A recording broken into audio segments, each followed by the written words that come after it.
the Agile brand.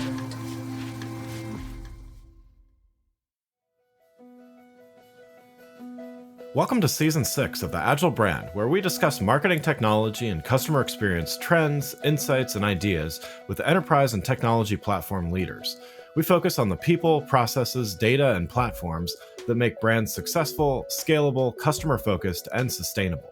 This is what makes an Agile brand. I'm your host, Greg Kilstrom, advising Fortune 1000 brands on MarTech, marketing operations, and CX, best-selling author and speaker. The Agile Brand Podcast is brought to you by TechSystems, an industry leader in full-stack technology services, talent services, and real-world application. For more information, go to teksystems.com. Now let's get on to the show. What if the future of market research isn't human at all, but relies on AI-generated personas to mimic real-world consumers? Today, we're joined by Ali Henriques, Global Director of Edge at Qualtrics. Ali is here to discuss how synthetic personas, AI, and digital qualitative tools are reshaping the future of market research and share some insights from the 2025 Qualtrics Market Research Trends Report. Welcome to the show, Ali. Thanks for having me. Happy to be here. Yeah, looking forward to talking about this topic. I have not talked with anyone about this, so I'm really kind of curious myself. So looking forward to this. But before we dive in, why don't you start by giving us a little background on you and your role at Qualtrics? Absolutely happy to. I call myself a career time Qualtrics user. So started my career. I've always been in market research. In the cruise line industry is where I started. I'm a certified moderator, quant research ninja, all the things, right? So started as an analyst at Royal Caribbean and got my hands on a Qualtrics license, and I have never relinquished that. So I love my opportunity to kind of watch the Qualtrics journey from a couple of different spots. So as a client and then as a vendor before even joining full time. So was actually the first researcher hired into this team we now call Edge, formerly called Research Services. And now I was just telling you, I'm sitting here in Mexico City, looking out upon a team of over 60 people here Wow. doing what I was first hired to do. So our team really helps clients maximize the value of their license. And so we're supporting them in designing surveys, producing the insights and recommendations on the back end of that. But what we're here today to talk about is more of our innovation. So much like the rest of the industry, we are leveraging AI in really, really cool and creative ways, synthetic being one. But so that's our team is kind of split legacy market research agency type of capabilities, as well as this new kind of innovation. Great. Yeah, so let's dive in here. And yeah, the first thing I wanted to talk about was AI and synthetic personas and market research. And so, you touched on it very briefly there, but for those that are less familiar, I'll confess I'm learning myself here on some of this stuff. So let's start with some definitions. So maybe, there's talk about synthetic responses, synthetic personas. Knowing all of this is tied to AI, can you talk about, what do some of those terms or what do those terms mean? So hard to do that without jargon, right? So I think that the simplest way that I've heard it described is like a digital twin, right? That's becoming a bit more commonplace in vernacular. I think about how would I describe this to my mom, right? So that's in its simplest form, it's taking human based data, operational data, whatever data you have, in at your disposal, combining that with publicly available information, like anything in Google or available on the internet, and using that to model what a response would look like to a question. So it's hard, we call it synthetic data, synthetic responses, but eventually synthetically simulated answers will be just that. They'll be answers to questions. But today, what we're talking about, what we're building are, for the researchers out there, record level, real level data, right? So taking a survey and asking a persona or a population what they'd answer to those questions with some prompting. So we say, I want my target audience is 18 to 24. They skew female. They live in urban areas. And what would they think of this new salad concept, right? And the model is predicting, stimulating what that population would say, how they answer, what they react. So it's very much AI powered LLMs, large language models. We talk about it as simulated modeled response. Great, great. Yeah, thanks for those there. So let's another thing I mentioned, at the top of the show, we're going to talk in a few different ways about the 2025 Qualtrics Market Research Trends Report. So, first thing there, it's highlighting that 71% of researchers believe that synthetic responses, as you just defined, will dominate within 3 years. So not a lot of time there. What's driving the shift, and how do synthetic personas address challenges that we're hearing a lot, do more with less, so budget constraints, as well as other things like privacy concerns and even, survey fatigue. It's all of those challenges, right? I think Mhm. often about the pyramid of good, fast, cheap, right? Right. Honestly, synthetic helps us with all of those things. So, yeah, the researchers are struggling. I've not met a client who said, "Look, I'm increasing resources and I've got new budget." Well, Right. Said no one ever, right? he Yeah. said, uh So this is really, I think this, and then of course we'll get into AI later, helping us do more with less, and that's a tough spot to be in. So with synthetic, there are a couple of different ways that we're using it and testing it. You can boost an audience, right? It helps with accessing some of those harder to reach audiences where, we might be staying in field longer to capture, this very specific cohort or population. Well, synthetic can help with that, right? So get this out of field faster, budgetarily, right? It's certainly more cost effective than a human response if we're comparing to that. And then when we're in a pinch, right? It's certainly better than your gut. So Right. testing a new concept with a simulated audience is prevents risk. And so on the privacy aspect, that's also really appealing to clients. There oftentimes we're having whether they're qualitative, interview participants or survey respondents, we're asking them to sign an NDA before revealing a concept or an idea to them. So that's one kind of aspect of the privacy and confidentiality. The other is you think about more regulated industries or where privacy is much more predominant concern, healthcare.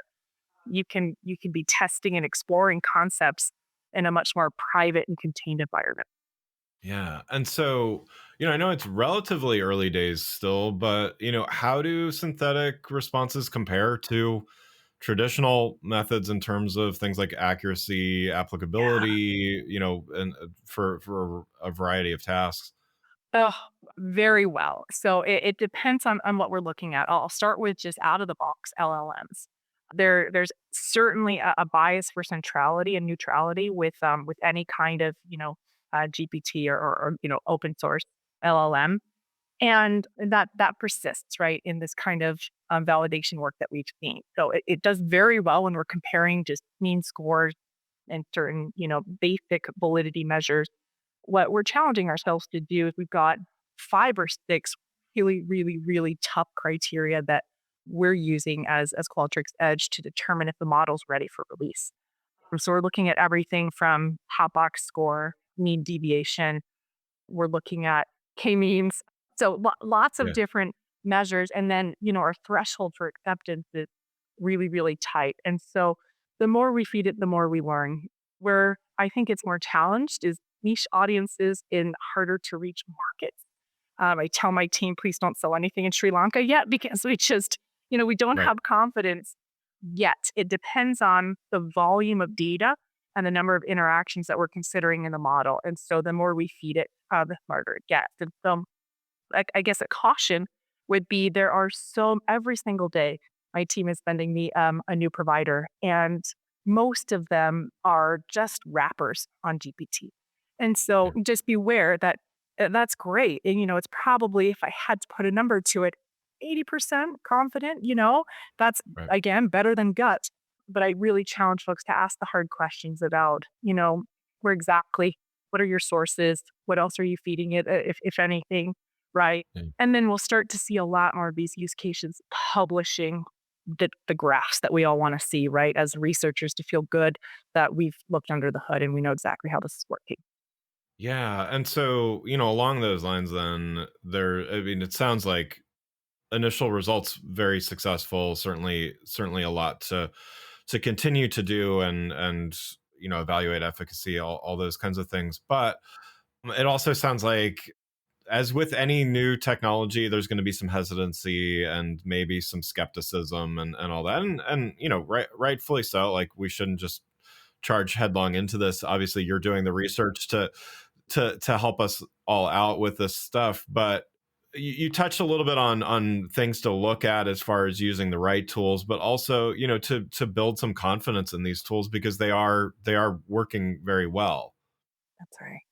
Yeah, to me, it really boils down to published documentation on the validation.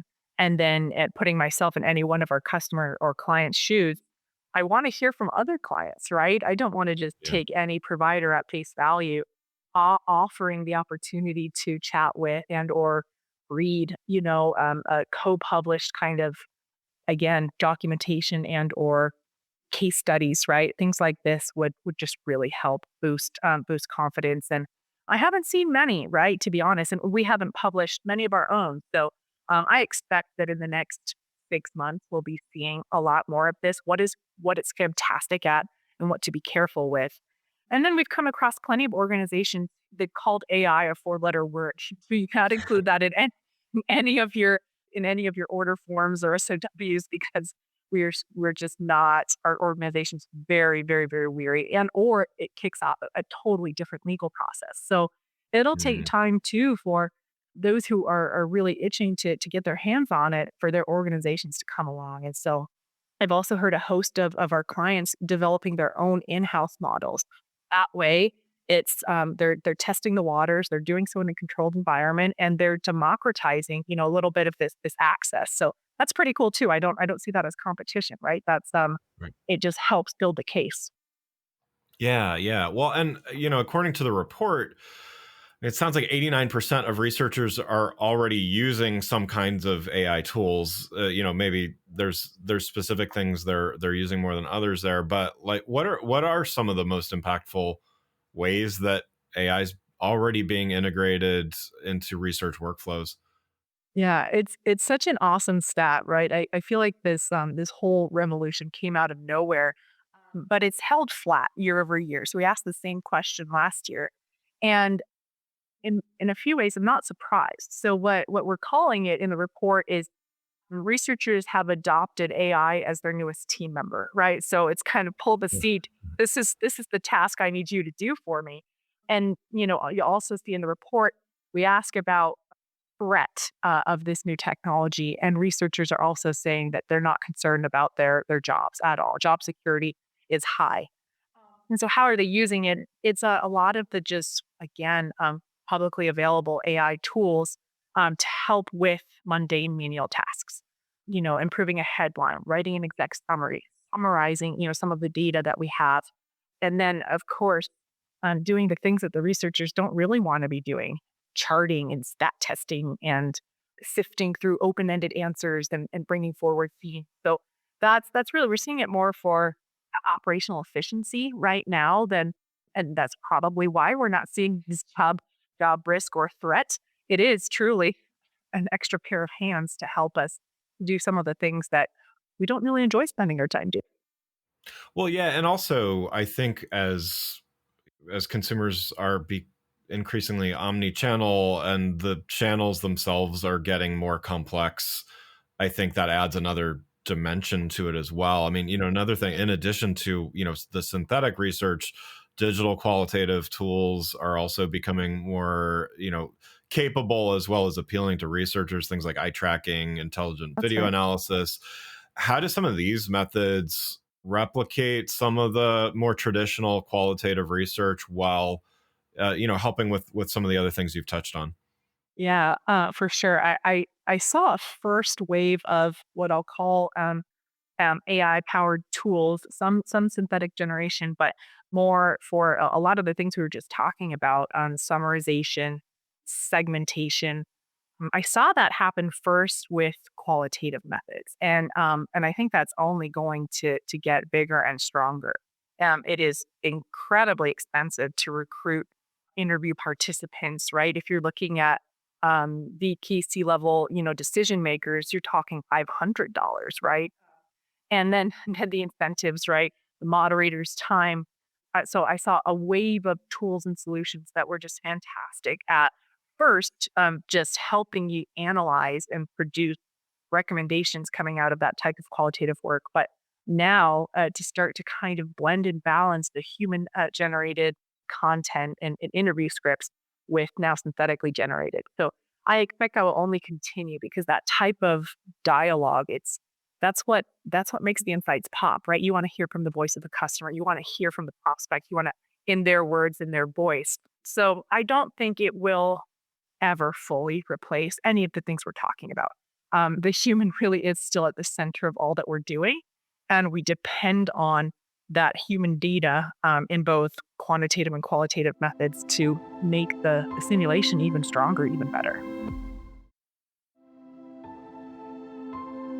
And so, we talked a bit about certainly budget cuts or budgets staying the same are pretty prevalent across not just research across anywhere, and it's just I deal mostly in marketing, so I'll just say in the marketing realm.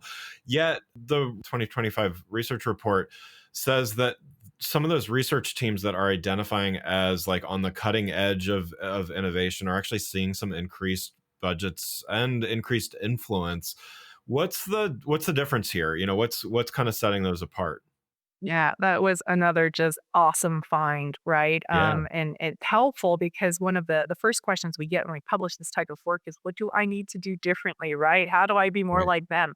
And so some of this might feel, as you'd expect, but when we look at the those that are self-identifying as being innovative on the cutting edge, companies that are willing to try new things are also the ones that are earning more budget, as you said. And so they tend to also just have that political capital internally as well. So they are in such demand inside of their organizations. They are attached to some of the biggest, maybe even more confidential type of strategic research.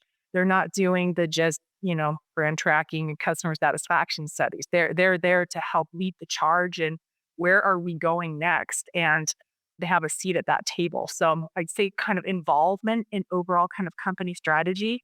They are part of a dedicated market research organization.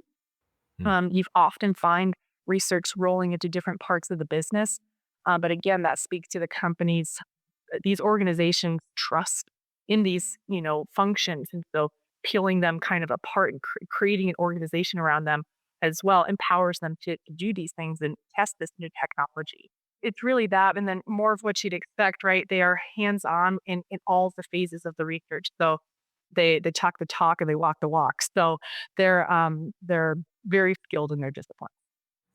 And where would you say, because those listening here, they're like, yeah, I want more budget and I want to play with the toys and obviously do better research as well, of course. But how does a company build this kind of culture of innovation? Is this something that does it start at the top? Does it start on the team level? Is it probably, as with most things, it's a little of all, but like, how can meaningful change get made in that direction?